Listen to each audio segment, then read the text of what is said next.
all together.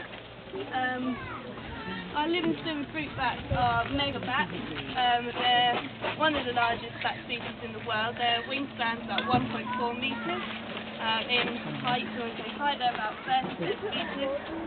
They should weigh sort of between 500 and 800 grams. We struggle in captivity in that they feed a little bit too well. You'll see some of them are looking quite fat.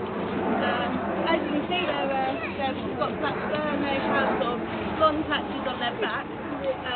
They're all different. We use that as a way to identify each of them.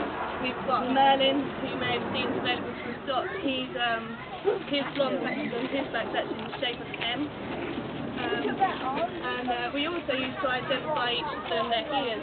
These guys, unlike other bats, they don't use echolocation, so they can see quite well. So their ears are pretty just basic, simple little ears, and they get damaged quite easily. So you'll see they've got different notches. Like we've got Cindy, who's quite old. He's pretty much got only half of one of his ears left. It's quite easy to tell who's who if you know what you're looking for.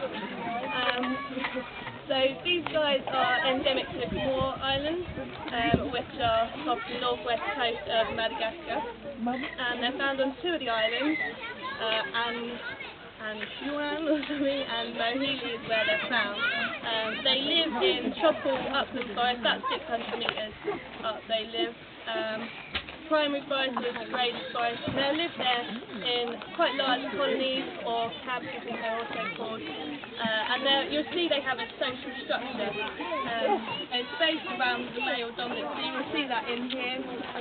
You'll hear them being quite vocal in a minute, and you see when they're feeding, you can particularly see the social structure.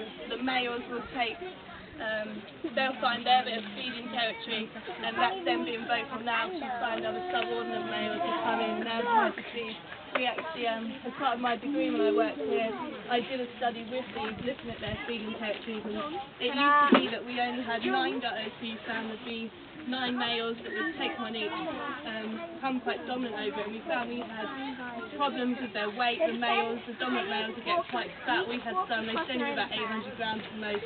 We had some that are getting, when we last weighed, some of them were sort of over a kilo, so we tried, now you'll see the stuff is going all the way down the side. If you saw me feed, I try and feed it as evenly as possible to try and sort of split up this sort of feeding territory. You can also see it when they roost. I don't know if you can see we've got heaters, so particularly in the winter you'll see it, the dominant males, they'll take the heaters and they'll hang there and get the best bits, or they'll be down in the shed, and then the younger males and their females kind of get the, the not so good spot.